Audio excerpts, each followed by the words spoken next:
नमस्कार साथियों, स्वागत है आपका हमारे YouTube चैनल में। आज हम डिस्कस करेंगे राजस्थान गवर्नमेंट की प्रमुख स्कीम्स के अंतर्गत 7 योजनाएं। 35 योजनाएं हम पहले डिस्कस कर चुके हैं। तो 36वें नंबर की योजना है राजीव गांधी जल संचय योजना। तो राजीव गांधी जल संचय योजना स्टार्ट की गई थी 20 अगस्त 2019 को। ये राज्य के सभी 33 जिलों के 295 ब्लॉक के लगभग 4000 गाँव में इसको स्टार्ट किया गया है और इसके फर्स्ट स्टेज है उसकी अवधि है 2 साल की रहेगी। इसके अंतर्गत क्या होगा कि राज्य में जो विभिन्न केंद्रीय और राज्य सरकार की योजनाओं में जो उपलब्ध वित्तीय संसाधन है उनका प्रभावी कन्वर्जेंस, विभिन्न लाइन विभागों के समन्वय, कॉरपोरेट जगत, धार्मिक ट्रस्टों एवं सामाजिक संगठनों, गैर सरकारी संगठनों एवं जन सहयोग एवं राज्य सरकार द्वारा पृथक से बजट उपलब्ध करवाकर जल संरक्षण और जल भराव संरचनाओं की गतिविधियों का प्रभावी क्रियान्वयन किया जा रहा है। मतलब इसमें हमारा टारगेट रहेगा किसी भी तरीके से फंड इकट्ठा करके जल संरक्षण और जल भराव जो क्षमता है, उनके साधन है, उनको बढ़ावा देना। नेक्स्ट है महात्मा ज्योतिबा फुले मंडी श्रमिक कल्याण योजना 2015।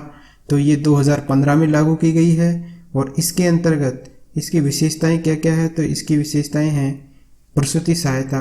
जैसे इस योजना के अंतर्गत अगर कोई महिला अनुगप्तिधारी है तो उसको 2 प्रसूति अवधि के लिए, 2 डिलीवरी की अवधि के लिए 45 दिवस की मजदूरी दी जाएगी। अकुशल श्रमिक के रूप में जो प्रचलित कीमतों पर प्रचलित मजदूरी दर है उसके आधार पर 45 दिन का रोजगार के बराबर उसको मजदूरी दी जाएगी और उसकी सहायता राशि उसके अकाउंट में ट्रांसफ़र की जाएगी। इसके अलावा दूसरा पॉइंट है पितृत्व अवकाश। तो इसमें जो अनुगप्तिधारी अगर श्रमिक है, कोई पुरुष है, तो उसको जैसे उसकी डिलीवरी हुई है तो 2 प्रसूति तक उसको 15 दिवस की मजदूरी के समतुल्य राशि दी जाएगी और उसके अंतर्गत वही अकुशल श्रमिक के रूप में दी जाएगी इसको भी। तीसरा विवाह के लिए सहायता।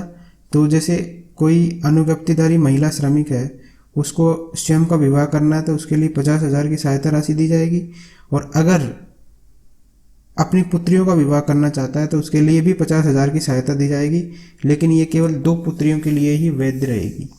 तो पुत्रियों के विवाह के लिए 50,000 रुपये, पितृत्व अवकाश के लिए 15 दिन की मजदूरी दी जाएगी अकुशल श्रमिक के रूप में और प्रसूति सहायता में महिला को 45 दिन की मजदूरी दी जाएगी अकुशल श्रमिक के रूप में। इसके बाद में छात्रवृत्ति या मेधावी छात्र पुरस्कार योजना। तो ऐसे अनुगप्तिधारी श्रमिक जिनके पुत्र 60% से ज़्यादा, ठीक है, पुत्र या पुत्री ने 60% से ज़्यादा अंक प्राप्त करता है तो इस योजना के अंतर्गत छात्रवृत्ति प्रदान की जाएगी। और लास्ट पॉइंट है चिकित्सा सहायता। तो इसके अंतर्गत किसी जैसे हम्माल है उसको गंभीर बीमारी हो जाती है, जैसे इसमें गंभीर बीमारियाँ कौन कौन सी है, कैंसर है, हार्ट अटैक है, लीवर है, किडनी आदि होने की दशा में सरकारी अस्पताल या राज्य सरकार द्वारा प्राधिकृत किसी भी अस्पताल में अगर भर्ती रहता है तो उसको 20,000 रुपये की वित्तीय सहायता दी जाएगी।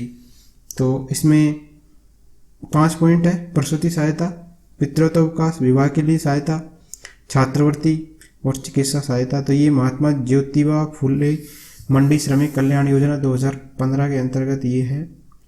नेक्स्ट योजना है मुख्यमंत्री लघु उद्योग प्रोत्साहन योजना। तो ये लघु उद्योगों को प्रोत्साहन देने के लिए 10 करोड़ तक का ऋण उपलब्ध करवाए जाने की योजना है और ये योजना स्टार्ट की गई थी 13 दिसंबर 2019 से।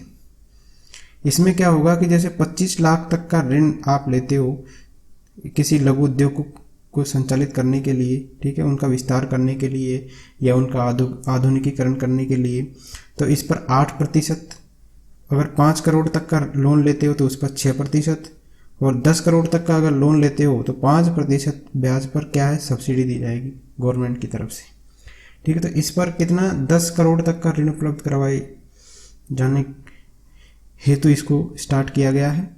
नेक्स्ट योजना है मुख्यमंत्री युवा संबल योजना। युवा संबल योजना, इसको पहले हम अक्षत योजना के नाम से भी जानते थे।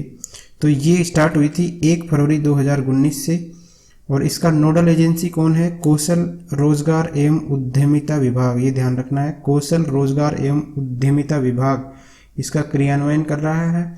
और इसमें पहले जो है बेरोजगारी भत्ता महिलाओं को दिया जाता था 3500 रुपये और 3000 रुपये पुरुषों को दिया जाता था, और ये 2 वर्ष तक या रोजगार पाने तक जो भी पहले हो उस तक वितरित किया जाता था। ठीक है, तो अब इसमें चेंज कर दिया गया है, मतलब इसके अंतर्गत मुख्यमंत्री युवा संबल योजना 2021 में इसको नए डायरेक्शन आ गए हैं। इसमें क्या होगा, 27 अक्टूबर 2021 को ये जारी किए गए हैं। और इसमें क्या होगा कि अगर आपको बेरोजगारी भत्ता पाना है तो इसके लिए अनिवार्य रूप से विभिन्न राजकीय विभागों में कम से कम 3 महीने का कौशल प्रशिक्षण के बाद 4 घंटे की इंटर्नशिप करनी होगी। 3 महीने का तो आपको क्या करना पड़ेगा, कौशल प्रशिक्षण, और उसके बाद 4 घंटे की इंटर्नशिप करनी होगी, तभी आपको ये बेरोजगारी भत्ता दिया जाएगा। अब बेरोजगारी भत्ते का अमाउंट भी 1000 रुपये से बढ़ा दिया गया है। पहले जहां 3000 पुरुषों के लिए था वो अब 4000 कर दिया गया है, और जहां पहले महिलाओं का 3500 रुपये था उसको बढ़ाकर 4500 कर दिया गया है। ठीक है, तो ये 1 जनवरी 2022 से प्रभावी हो जाएंगे। नेक्स्ट है राजस्थान जन आधार योजना। तो राजस्थान की सबसे बड़ी योजना के रूप में ये है, और इसमें क्या है कि सारी जो योजनाएं चल रही है राजस्थान के अंतर्गत उनका लाभ सरलता, सुगमता और पारदर्शी रूप से आमजन तक पहुंचाने के उद्देश्य से, और इसमें एक पॉइंट है, 1 नंबर 1 कार्ड और 1 पहचान। इसकी विचारधारा कौन क्या है, 1 नंबर 1 कार्ड और 1 पहचान के प्रभावी क्रियान्वयन के लिए 18 दिसंबर 2019 को इसको स्टार्ट किया गया है। तो इसको स्टार्ट कब किया गया है, 18 दिसंबर 2019, इसको ध्यान रखना है। और इसमें क्या होगा कि एक स्वतंत्र प्राधिकरण का गठन भी किए जाने की घोषणा की गई है। इसके लिए अलग से एक प्राधिकरण गठित किया जाएगा, और इसमें उद्देश्य क्या क्या है देख लेते हैं। तो फर्स्ट है राज्य के निवासी परिवारों का डेटाबेस तैयार करना, और हर परिवार को 1 नंबर 1 कार्ड और 1 पहचान प्रदान करना। हर परिवार की एक अलग पहचान होगी इस योजना से, और उनका डाटाबेस तैयार हो जाएगा। और अगर किसी लाभार्थी को लाभ जो है वो इस योजना के अंतर्गत नगद जो लाभ है वो तो बैंक अकाउंट में ट्रांसफ़र कर दिया जाएगा, और गैर नगद लाभ जो है वो क्या हो गया, घर के आसपास ही हस्तांतरित करवाना, उसको मतलब पास से निकलवा सकते हो आप अपने घर के पास से। तीसरा है ई कॉमर्स और बीमा सुविधाओं का विस्तार, राज्य के निवासियों को विशेषकर ग्रामीण क्षेत्रों में उनके घर के समीप उपलब्ध कराना। सारी जो सुविधाएं हैं जैसे ई कॉमर्स की है, इंश्योरेंस की है, इनको घर के समीप ही उपलब्ध करवाना।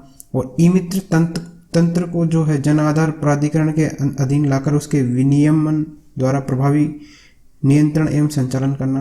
मतलब इसके द्वारा क्या हो गया कि ई मित्र का जो तंत्र है सारा वो जन आधार प्राधिकरण के अंतर्गत आ गया, तो इससे जो सुविधाएं हैं वो आसान हो जाएगी। इसके बाद में अगला पॉइंट है कि राज्य में विद्यमान तकनीकी एवं इलेक्ट्रॉनिक ढांचे का सुदृढ़ीकरण और विस्तार किया जाना। तो राज्य में जो टेक्नोलॉजी है उसको विस्तार करना भी इसका उद्देश्य है। महिला सशक्तिकरण और वित्तीय समावेशन को भी बढ़ावा देना इसका उद्देश्य है। और जन कल्याण के जो लाभों की योजना हेतु परिवार और परिवार के सदस्यों की पात्रता का निर्धारण करना। तो ये जो है 18 दिसंबर 2019 से ही प्रभावी हो चुका है। ठीक है, जन आधार प्राधिकरण अधिनियम 2020 प्रदेश में लागू हो चुका है। इसमें क्या होगा कि एक जो अलग अलग परिवार है राज्य के उनको 10 अंक की एक पहचान संख्या दी जाएगी, 10 अंक की, और उसमें जो प्रत्येक सदस्य होगा उसकी व्यक्तिगत पहचान संख्या 11 अंकों की होगी। तो 10 अंकों की तो परिवार पहचान संख्या होगी और 11 अंकों की व्यक्तिगत पहचान संख्या होगी। तो भारत सरकार ने जो है 9 मई 2020 के द्वारा जन आधार कार्ड को परिवार एवं उसके सदस्यों की पहचान, पते एवं संबंध के दस्तावेज के रूप में भी मान्यता प्रदान करते हुए सूचीबद्ध कर दिया है। तो इसको भी एज ए इम्पोर्टेंट डॉक्यूमेंट जिसके द्वारा परिवार की पहचान की जा सकती है, उसके सदस्यों की पहचान की जा सकती है, तो इंडियन गवर्नमेंट ने भी इसको अपना लिया है। तो इसके लिए जो प्रशासनिक व्यवस्था की गई है, तो प्रशासनिक विभाग तो इसका रहेगा आयोजना विभाग राज्य स्तर पर। ठीक है, और इसका क्रियान्वयन एजेंसी कौन करेगी, RajComp info services limited Jaipur, ध्यान रखना है ये नाम। इसका क्रियान्वयन कर रही है RajComp info services limited Jaipur, और इसका प्रशासनिक विभाग है आयोजना विभाग। अब जो जिला स्तर पर जो अधिकारी होगा वो जिला जन आधार योजना अधिकारी होगा, जिला कलेक्टर। ठीक है, और उपखंड अधिकारी जो है वो ब्लॉक स्तर पर रहेगा, ब्लॉक जन आधार योजना का अधिकारी। नेक्स्ट योजना है मुख्यमंत्री राजश्री योजना। तो राजश्री योजना क्यों शुरू की गई? जैसे बालिकाएं हैं उनके प्रति सकारात्मक दृष्टिकोण को विकसित करना और उनके स्वास्थ्य और शिक्षा में सुधार लाने के लिए राजश्री योजना स्टार्ट की गई है। इसका उद्देश्य यही है, महिला सशक्तिकरण और लैंगिक समानता को बढ़ावा देना है इसका उद्देश्य। और इसमें क्या होगा कि जून 2016 या उसके बाद जन्म लेने वाली बालिकाएं जो है इसमें वित्तीय सहायता प्राप्त कर सकेगी। और इसमें जो है बालिका होती है अगर किसी के, तो उनके अभिभावकों को 6 किस्तों में 50,000 रुपये की राशि प्रदान की जाएगी। ठीक है, जून 2016 के बाद अगर कोई बालिका जन्म लेती है तो उसके अभिभावक को 6 किस्तों में 50,000 की राशि प्रदान की जाएगी। और इसमें आज की लास्ट योजना है मुख्यमंत्री कन्यादान योजना। इसको पहले जाना जाता था सहयोग एवं उपहार योजना के नाम से जाना जाता था। और इसमें क्या, इसका जो नोडल विभाग है वो है सामाजिक न्याय एवं अधिकारिता विभाग। इसमें क्या है, SC ST और अल्पसंख्यक वर्ग के जो BPL परिवार की 18 साल या उससे अधिक की आयु की लड़कियों के विवाह पर 31,000 उनको गिफ्ट दिया के रूप में दिए जाते थे।